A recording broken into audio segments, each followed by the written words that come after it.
Halo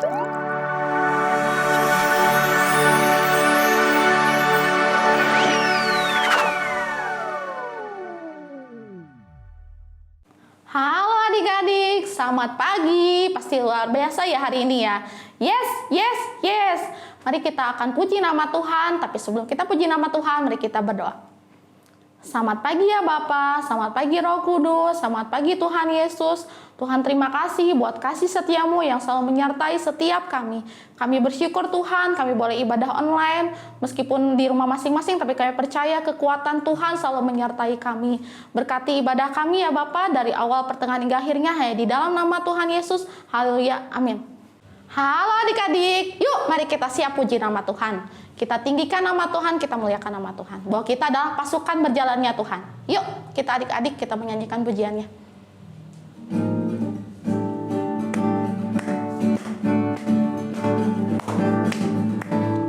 Saya bukan pasukan berjalan, pasukan berkuda, pasukan menembak.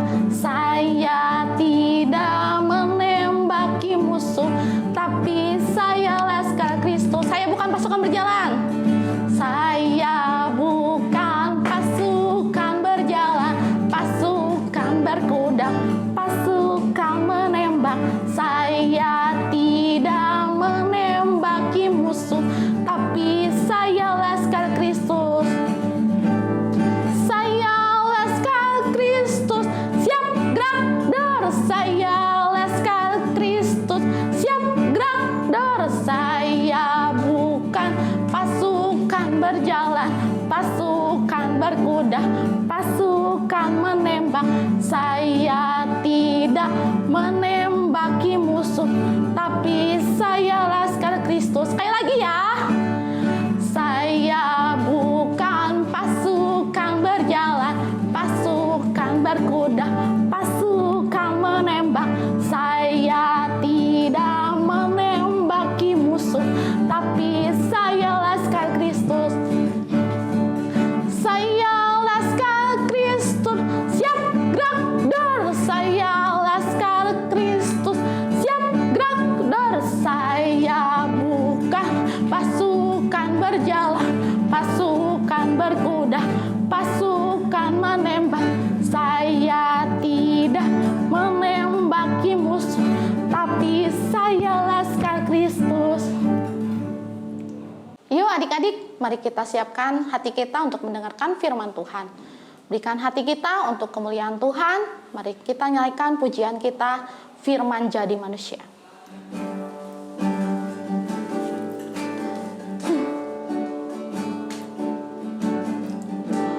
Firman jadi manusia,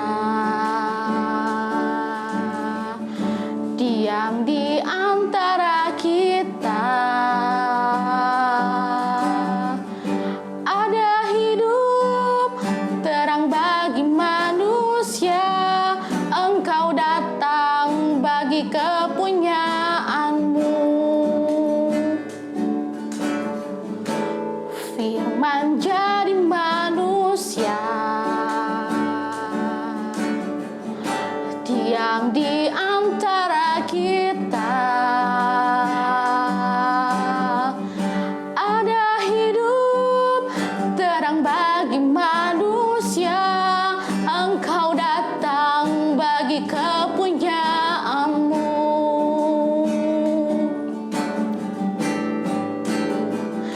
Yesus, Kaulah juru selamatku. Ku akui Kau Tuhan bagiku. Kau terang bagi saat gelapku. Kau pintu bagi setiap jalan. Firman jadi manusia. Firman jadi manusia, diam di antara kita. Ada hidup terang bagi manusia. Engkau datang bagi kemuliaan. selamat. Yesus, Kaulah juru selamatku. Ku akui Kau Tuhan bagiku. Kau terang bagi saat gelapku. Kau pintu bagi setiap jalan. Yesus, Kaulah juru selamatku. Yesus, Kaulah juru selamatku. Ku akui Kau Tuhan bagiku. Kau terang bagi saat gelapku. Kau pintu bagi setiap jalan. Yesus, Kaulah juru selamatku. Yesus, Kaulah juru selamatku.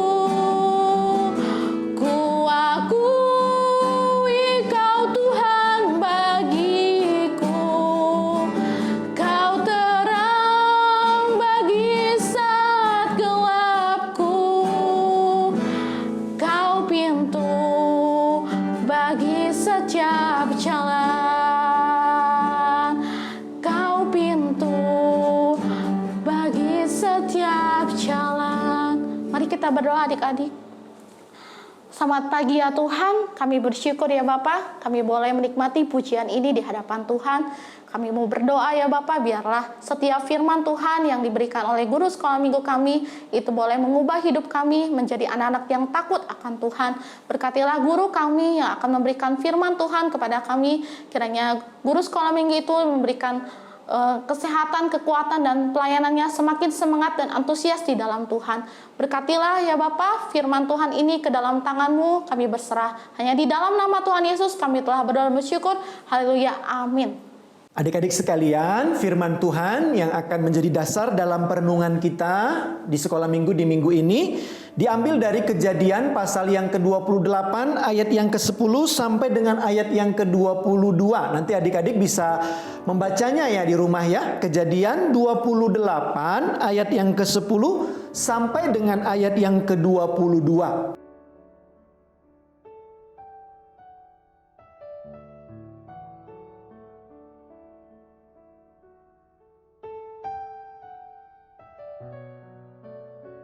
Nah, sedikit saja gambaran, itu kisahnya tentang Yakub yang mengalami mimpi di Betel. Baik adik-adik sekalian, nah Pak El akan coba menguraikan ya firman Tuhan ini.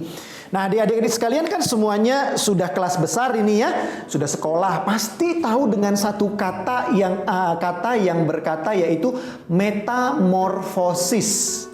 Metamorfosis, apakah itu adik-adik? Nah, kalau kita boleh belajar itu pelajaran biologi ya, pelajaran ilmu pengetahuan alam, itu metamorfosis adalah perubahan penampilan fisik dari sebuah binatang, dia mengalami perubahan fisiknya.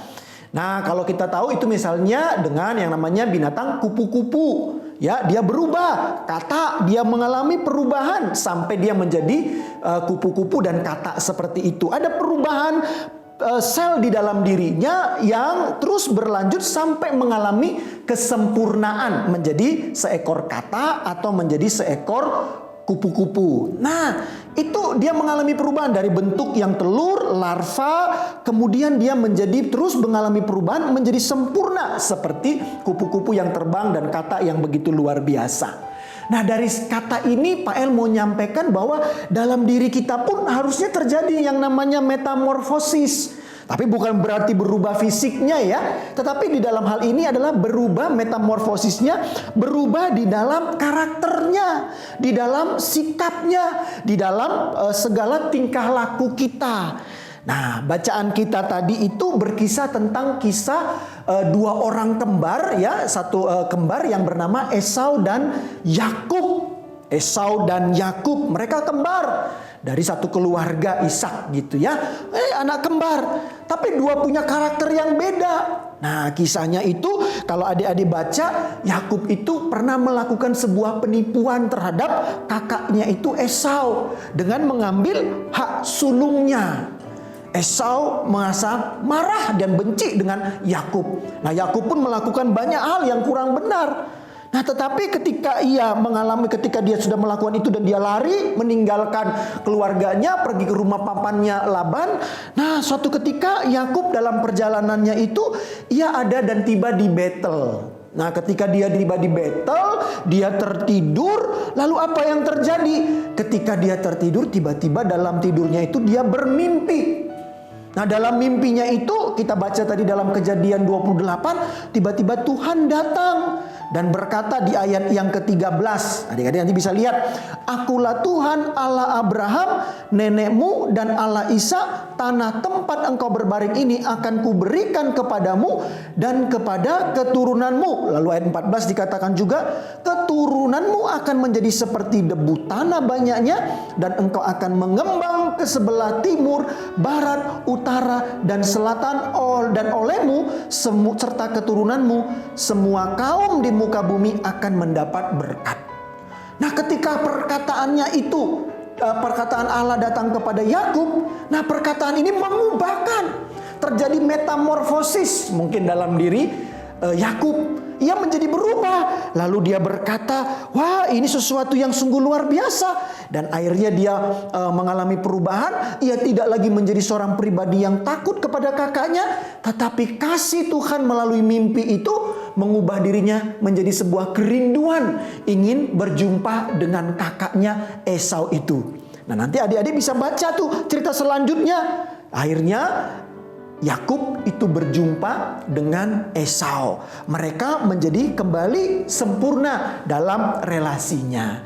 Nah, adik-adik, cerita ini mau mengajarkan kepada kita apa? Ya, di dalam kehidupan kita ini, kita juga harus mengalami perubahan. Perubahan kita harusnya menjadi terus dan terus menjadi seperti siapa? Seperti Kristus. Seperti Kristus dalam arti apa? Kita harus menjadi orang yang mau paling tidak apa? Mengampuni, tidak punya dendam, tidak punya iri, tidak punya dengki yang terlalu berlebihan terhadap orang-orang. Tapi kita mau mengampuni, mau merangkul, mau memberikan kasih. Nah, karena apa? Karena kalau kita juga belajar, kita juga sudah mendapatkan kasih Tuhan yang begitu luar biasa. Pengampunan yang Tuhan telah berikan kepada kita. Melalui apa? Melalui kematiannya di atas kayu salib. Nah, kiranya kasih Tuhan yang begitu luar biasa itu, ya, yang sudah datang kepada kita bukan seperti Yakub tadi hanya melalui mimpi, tapi melalui kenyataan yang sungguh-sungguh. Kiranya kasih itu juga mengubahkan kehidupan kita. Sehingga kita menjadi orang yang lebih apa? Lebih ramah, lebih memberikan perhatian yang baik, tidak menjadi orang yang iri, dengki, dan segala macam, tapi mau menjadi orang yang merangkul kepada siapa saja. Nah, karena itu mari adik-adik, kita boleh belajar sebagaimana Yakub pun mengalami perubahan ketika ia mengalami kasih Tuhan, ketika datang dengan melihat ada janji Tuhan yang begitu besar dalam hidupnya. Kita pun yang sekarang ini sudah ada di dalam kasih Tuhan yang begitu luar biasa lagi melalui pengorbanan Tuhan dalam kehidupan kita. Nah, karena itu mari kita juga selalu berubah. Kita mengalami metamorfosis, ya, dari yang buruk terus sampai mengalami kesempurnaan. Seperti kita menjadi apa? Seperti menjadi kupu-kupu itu, terbang menjadi sebuah keindahan dalam kehidupan kita ini. Bisa nggak kita berubah menjadi lebih baik?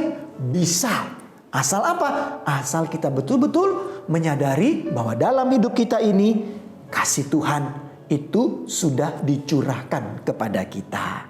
Ya, mari adik-adik kita belajar semuanya untuk hal itu. Ya, Tuhan Yesus memberkati kita sekalian ya, dan kita menjadi anak-anak yang terus berubah menjadi lebih baik dan lebih baik. Adik-adik, itu yang bisa Pak El sampaikan dalam perenungan firman Tuhan kita. Nah, ayat hafalannya itu ada dari Efesus pasal yang keempat. Efesus pasal 4 ayat yang ke-23. Efesus pasal 4 ayat 23 berbunyi demikian. Supaya kamu dibaharui di dalam roh dan pikiranmu. Sekali lagi, Pak El katakan supaya kamu dibaharui di dalam roh dan pikiranmu. Jadi mari supaya kita itu dibaharui dalam roh dan pikiran kita. Jadi ini dua-duanya dibaharui, maka mewujud apa? Dalam sikap dan perbuatan kita. Tuhan Yesus memberkati kita. Mari kita akan tutup dalam doa.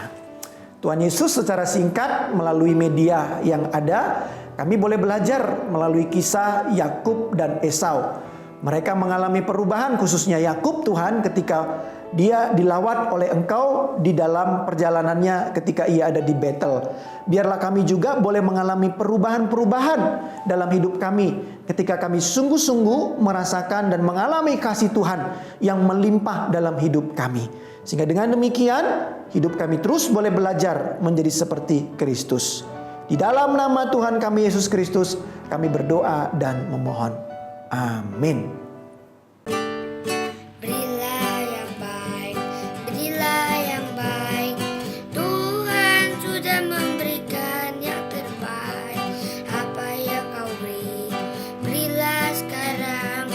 Tuhan pasti balas dan memberkati kau.